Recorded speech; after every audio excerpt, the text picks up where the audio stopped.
Hello students. Last turn we learnt about total utility and marginal utility. Today I will learn about relationship between total utility and marginal utility. When marginal utility diminishes, total utility tends to increase at or diminishing rate. अर्थात जब marginal utility घटती है उस समय total utility बढ़ती रहती है घटती दर से। Next point, when marginal utility is zero, जब मार्जिनल यूटिलिटी ज़ीरो हो जाती है, टोटल यूटिलिटी इज मैक्सिमम, उस समय टोटल यूटिलिटी अधिकतम होती है। Third point, when marginal utility is negative, और जब मार्जिनल यूटिलिटी घटना प्रारंभ हो जाती है, टोटल यूटिलिटी उस समय स्टार्ट डिमिनिशिंग, घटना प्रारंभ होती है। साथ में भी समझो कि मार्जिनल यूटिलिटी तो निगेटिव होती है लेकिन टोटल यूटिलिटी नेगेटिव नहीं होती। Law of diminishing marginal utility, नियम क्या है मार्जिनल यूटिलिटी का, उस समय इसके बारे में समझो कि law of diminishing marginal utility states that marginal utility tends to diminish as more and more units of a commodity are consumed by a consumer. जैसे जैसे उपभोक्ता एक अतिरिक्त इकाई को कंज्यूम करना प्रारंभ करता है, वैसे वैसे जो मार्जिनल यूटिलिटी है वो घटती जाती है। इसको इस आधार पर समझो कि जब हमको भूख लगी है, हम भोजन करना चाहते हैं, हम जब पहली रोटी खाते हैं तो उस समय हमको जो संतुष्टि मिलती है वो अधिकतम होती है अपेक्षाकृत उसके बाद एक अनेदर रोटी को खाने पर। पहली रोटी की अपेक्षा दूसरी रोटी खाने पर जो हमको संतुष्टि मिलती है वह कम होती है। यही घटती हुई मार्जिनल यूटिलिटी है। कंज्यूमर इक्विलिब्रियम, उपभोक्ता संतुष्ट कब होता है या उपभोक्ता की संतुष्टि बराबर कब होती है। Consumer equilibrium refers to a situation when a consumer gets maximum satisfaction by spending his given income across different goods and services. उपभोक्ता संतुलन से तात्पर्य उस स्थिति से होता है जिसमें उपभोक्ता अपने आय को विभिन्न वस्तुओं पर खर्च करके अधिकतम संतुष्टि प्राप्त करता है। एजम्पशंस ऑफ कंज्यूमर इक्विलिब्रियम, कुछ मान्यताएं हैं कंज्यूमर इक्विलिब्रियम की। फर्स्ट पॉइंट है consumer behave rationally and aims at the maximum of his satisfaction. हर व्यक्ति की इच्छा होती है कि जो पैसा खर्च करे उससे उसको अधिकतम संतुष्टि हो, ये पहला गुण है। सेकेंड पॉइंट है utility can be expressed in cardinal number like 1, 2, 3 etc। यानी जो यूटिलिटी है उसको हम कार्डिनल नंबर अर्थात अंकों में व्यक्त कर सकें। तीसरा point, utility of a commodity does not affected by the consumption of other goods.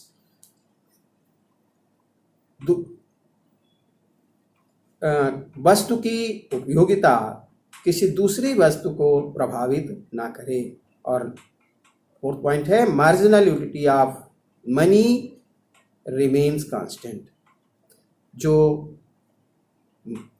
Money की उपयोगिता है वो स्थिर, कांस्टेंट हो, स्थिर हो। Equilibrium in case of one commodity, यानी उपभोक्ता संतुलन एक वस्तु पर कैसे होता है? इसके लिए एक फार्मूला है MUX यानी marginal utility of X commodity अर्थात किसी वस्तु की अपान PX बटे उस वस्तु का मूल्य इक्वल टू MUM यानी मार्जिनल यूटिलिटी ऑफ मनी यानी जो हम उस वस्तु पर खर्च करना चाहते हैं। Equilibrium in case of to commodities, इसी को हम दो वस्तुओं में अगर दिखाना है तो MUX upon PX equal to MUY upon PY equal to MUM अर्थात पहली वस्तु की जो यूटिलिटी हो वह दूसरी वस्तु की यूटिलिटी के बराबर हो और वह मनी जो हम स्पेंड करना चाहते हैं उसके बराबर हो, इसी को कहते हैं कंज्यूमर इक्विलिब्रियम पॉइंट, उपभोक्ता संतुलन बिंदु। कंडीशन ऑफ कंज्यूमर इक्विलिब्रियम यानी कंज्यूमर इक्विलिब्रियम जो संतुलन है वह किन शर्तों पर होता है? पहला पॉइंट है रूपी worth of satisfaction should be the same across all goods purchased by the consumer and equal to marginal utility of money. Second point, marginal utility of money remains constant. और number 3, law of diminishing marginal utility holds good. इसको एक example के द्वारा हम अच्छी तरह समझना चाहेंगे। आरो हैज ₹88 और औरों के पास 88 रुपये हैं। ही intends a purchase goods X and Y with his money, वो अपने वस्तु को X और Y वस्तुओं के खरीदे में खर्च करना चाहता है। The market price of X and Y per unit is ₹8। वस्तु X और Y का बाजार मूल्य ₹8 है। The marginal utility schedule of good X and Y is given. The attached photocopy pages. Find out how many units of X and Y should Arrow purchase so that he will get maximum satisfaction.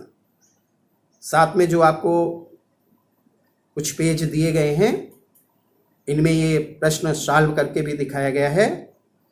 3 column हैं। Units of commodity 1 2 3 4 5 6 7 8 9 10, MUX और MUY अर्थात अगर हम whole money को good X में खर्च करें तब और गुड Y पर खर्च करें तब हमको कितनी यूटिलिटी प्राप्त होगी, ये दिखाया गया है हर यूनिट को प्रयोग कर, और इसका सलूशन भी दिखाया गया है। इसके आधार पर 88 रुपये को हम अधिकतम संतुष्टि प्राप्त करने के लिए कैसे खर्च करें कि हमारा अधिकतम संतुष्टि प्राप्त हो, तो इस आधार को हम देखते हैं कि अगर हम यूनिट यानी पहली कमोडिटी खर्च करते हैं तो हमको MUX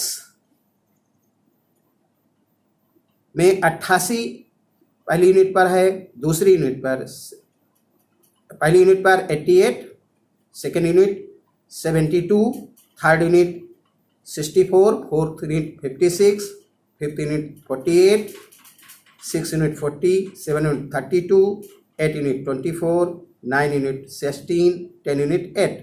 इसी तरह से अगर हम गुड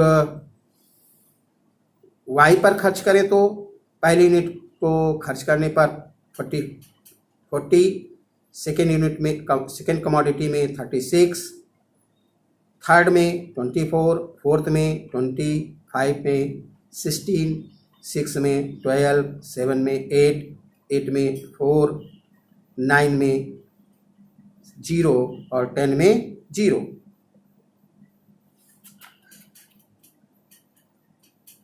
इसको अगर हम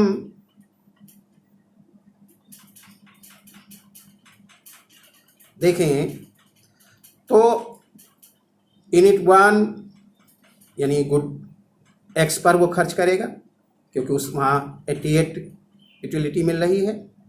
गुड वाई में 40 है इसलिए उसको नहीं लिखेगा। यूनिट 2 खर्च करेगा वो भी एक्स पर क्योंकि वहाँ 72 मिल रहा है। यूनिट 3 64 मिल रहा है, इस पर खर्च करेगा। Fourth unit 56, fifth unit 48, six unit 40। यानी अगर हम इसको देखें तो उसे 88 प्राप्त करना है, 88 रुपये खर्च करने हैं और 8 रुपये पर यूनिट है, तो 11 यूनिट वो खर्च कर सकता है ना। तो इसी के आधार पर वो जिसमें ज़्यादा सेटिस्फेक्शन मिल रहा है उसको उस पर खर्च करेगा।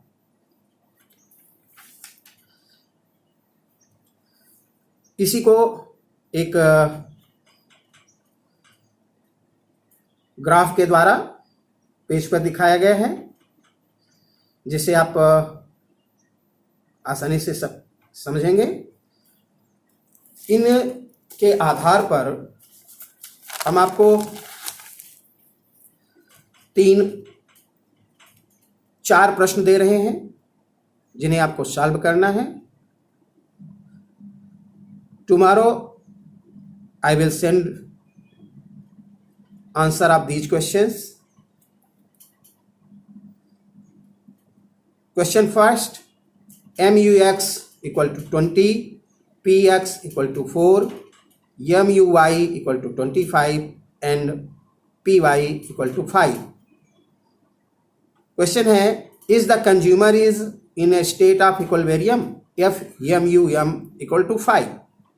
इस प्रश्न को आप जो पीछे हमने फार्मूला अभी बताया कि MUX upon PX equal to MUY upon PY equal to MUM। अगर तीनों बराबर हैं तो वो इक्विलिब्रियम होगा, यदि बराबर नहीं है तो इक्विलिब्रियम नहीं होगा। 2 प्रश्न इस आधार पर हैं। एक तीसरा प्रश्न है, ice cream sale for ₹30। Lakshmi who love ice cream has already eaten 3 ice cream. हर MU from eating 3 ice cream is 90. Suppose further that for her the MU of 1 is rupees 3. Should she eat more ice cream or should she stop? यानी उसको और ice cream खाना चाहिए अथवा नहीं। इस प्रश्न को सॉल्व करने के लिए हम आपको एक हिंट बता दे रहे हैं कि consumer equilibrium is struck when MUX upon PX equal to MUM। ये आप पहले सीख चुके हैं। तो इसके आधार पर इस प्रश्न में जो इक्विलिब्रियम दिया है, यानी जो उसकी टोटल मार्जिनल यूटिलिटी है 90, उसको जो उसकी प्राइस है 30 उसे डिवाइड कर दीजिए, 3 आएगा।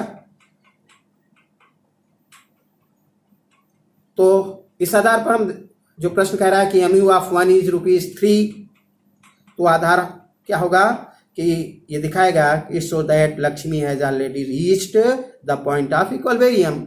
यानी 3 पर वो 90 को 30 से अगर डिवाइड करेंगे तो 3 आएगा। इसका मतलब वो उस पॉइंट पर पहुंच चुकी है, इसलिए उसको और अधिक आइसक्रीम नहीं खानी चाहिए। ये इस प्रश्न के माध्यम से शो होगा। एक चौथा प्रश्न आपको जो अभी हमने टेबल के आधार पर प्रश्न समझाया है उससे रिलेटेड है कि consumer wants to consume 2 goods. 2 वस्तुओं का वो उपयोग करना चाहता है। The price of the 2 goods are ₹4 and ₹5 respectively. The consumer income is ₹20। इसके आधार पर प्रश्न है कि right down the equation of budget line. एक इक्वेशन बनाना, फार्मूला बनाना। फार्मूला क्या है? गुड एक्स है, प्राइस 4 है तो 4x हो गया। गुड वाई है, प्राइस 5 है तो 5y हो गया। MU जो इनकम है वो 20 है तो 4x plus 5y equal to 20। अब प्रश्न का ये क्वेश्चन बन गया। इसके आधार पर दूसरा प्रश्न, how much of good one he can the consumer consume if he spend his entire income on that goods. यदि अपनी पूरी इनकम उस पर खर्च करना चाहता है तो ऐसी स्थिति में अगर पहली गुड को हम ले रहे हैं तो दूसरी गुड का 0 हो जाएगा। तो 4 into 4x equal to 5 into 0 equal to 20, और इस आधार पर आप x की वैल्यू निकाल लेंगे। इसी प्रकार से तीसरे प्रश्न में कि पूरी y पर खर्च करना चाहता है तो x को 0 मान लीजिए, y की वैल्यू निकल आएगी। तो पता चल जाएगा कि वो अगर पूरी इनकम गुड x पर खर्च करे तो कितनी यूनिट कंज्यूम करेगा, और गुड y पर खर्च करे तो कितनी यूनिट कंज्यूम करेगा। और इसी से रिलेटेड इसी में चौथा प्रश्न है, what is the slope of budget line. इस बजट लाइन का स्लोप क्या होगा।